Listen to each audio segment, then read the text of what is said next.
हाँ, हमारे देश की सरकार चलाने वाले नेता और मंत्री, उनको इस तरह की बल्क परचेज करने में करोड़ों रुपए की रिश्वत होती है।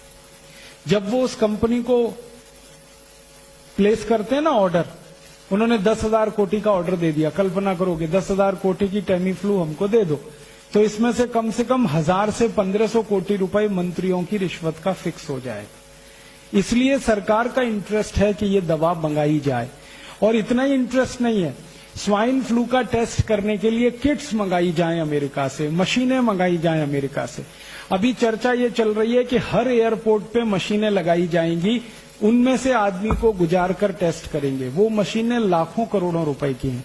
तो उनका ऑर्डर अमेरिका में किसी कंपनी को दे दिया सरकार ने, उस ऑर्डर का 10% 15% मंत्रियों को मिल गया हिस्सेदारी के रूप में, अधिकारियों को मिल गया।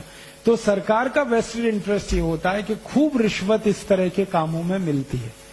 मैं आपको एक पुरानी जानकारी देता हूं। आपको याद है 14 साल पहले सूरत में एक अफवाह उड़ी थी कि प्लेग आ गया, प्लेग आ गया, प्लेग आ गया, याद है? उसका दुष्परिणाम क्या हुआ कि पूरे सूरत की टेक्सटाइल इंडस्ट्री बंद हो गई, पूरे सूरत की। 14 दिन तक सूरत में एक कारखाना नहीं चला, एक पैसे का प्रोडक्शन नहीं हुआ, सारे कारखाने ठप हो गए, मजदूर भागकर सब अपने गांव चले गए, क्योंकि सबको दहशत और डर बैठ गया। उतनी देर में परिणाम क्या निकला? भारत में कपड़े की कमी आ गई। तो सरकार ने क्या किया? परदेशी कंपनियों को कपड़ा भारत में बेचने का ऑर्डर देना शुरू कर दिया। तो परदेशियों का अंधाधुंध कपड़ा बिका। और उसके बाद 14 दिन के बाद फिर खबर आई कि प्लेग नहीं है, प्लेग नहीं है, वापस लोग आए। लेकिन वापस आने में 6 महीने लग गए और फैक्ट्री चलाने में 6 महीने लग गए। 6 महीने तक भारत का बाजार विदेशी कंपनियों ने कपड़े से भर दिया और पूरे खेल में 14,000 कोटी का नुकसान भारत देश को हुआ। ये 14 साल पहले सूरत में हुआ था। फिर बाद में वैज्ञानिकों ने जांच की तो पता चला कोई प्लेग नहीं था, सिर्फ अफवाह थी। और वो अफवाह उन कंपनियों ने फैलाई थी जिनको भारत में कापड़ बेचना था। यही खेल अभी हो रहा है। और अभी खेल क्या हो रहा है? पुणे कितने दिन से बंद है? 8 दिन हो गए। पुणे में एक दिन की गतिविधि जो चलती है, जिसको अंग्रेजी में हम सब ट्रांजैक्शन कहते हैं, कितने करोड़ का होगा? 500 कोटी। अब 500 कोटी का ट्रांजैक्शन एक दिन का, तो 8 दिन का 4,000 कोटी रुपए नुकसान हो गया पुणे का, सिर्फ एक झूठी अफवाह के आधार पर। अब ये 4,000 कोटी का नुकसान तो हो ही गया, वो एक बात है। अब वो कंपनी यहां जब दवा बेचेगी और वैक्सीन बेचेगी तो पुणे का और 10,000 कोटी का नुकसान होगा, क्योंकि हम वैक्सीन खरीदेंगे, दवा खरीदेंगे, पैसा उस कंपनी के हाथ में जाए। और अगर ये खेल लंबा चल गया तो जानते हैं क्या होगा? यहां जो सॉफ्टवेयर की कंपनियां हैं, आईटी कंपनियां, वो कहेंगी यहां से बेस अपना शिफ्ट करो, यहां धंधा अब ठीक नहीं है करना। क्योंकि जब उनके कर्मचारियों के सिर पे तलवार लटकती होगी तो वो कैसे करेंगे?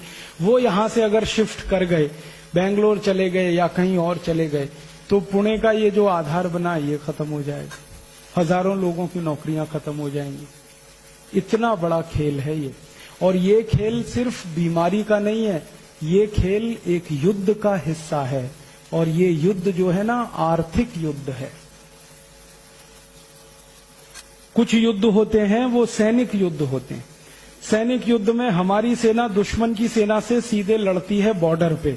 लेकिन कुछ युद्ध होते हैं जो आर्थिक युद्ध होते हैं, जो आपके बाजार में लड़े जाते हैं, जिसमें कोई विदेशी कंपनी आके एक झटके में आपका 4,000 कोटी का नुकसान कर देती है और वही कंपनी और 10-20 हजार कोटी वहां से लूट के ले जाती है। ये आर्थिक युद्ध है। अब इस आर्थिक युद्ध में सैनिक आप हैं। सैनिक युद्ध के सैनिक बॉर्डर पे हैं। आर्मी के, एयरफोर्स के, नेवल फोर्स के सैनिक हैं। वो बॉर्डर पे देश की एक एक इंच जमीन की रक्षा करने के लिए लड़ रहे हैं। तो आप देश के आर्थिक युद्ध के सैनिक बने, जो देश का एक एक रुपया, एक एक पाई, एक एक धन की संपत्ति को बचाने की लड़ाई लड़े। इसलिए सैनिकों का दिमाग साफ होना चाहिए, क्लियर होना चाहिए अपने उद्देश्य के प्रति और अपनी संपूर्ण समर्पण के प्रति। आपका उद्देश्य अगर आपको साफ दिख रहा है तो युद्ध में आप लड़ेंगे और जीतेंगे। और अगर आपका उद्देश्य ही आपको साफ नहीं दिख रहा है तो लड़ेंगे तो सही, लेकिन हारेंगे। इसलिए ये आज का कार्यक्रम रखा गया कि ये आर्थिक युद्ध भारत के खिलाफ शुरू हुआ है और इस युद्ध में बड़े बड़े लोग शामिल हैं। उनमें सबसे बड़ा देश है अमेरिका। अमेरिका को भारत से इस समय बहुत डर लग रहा है।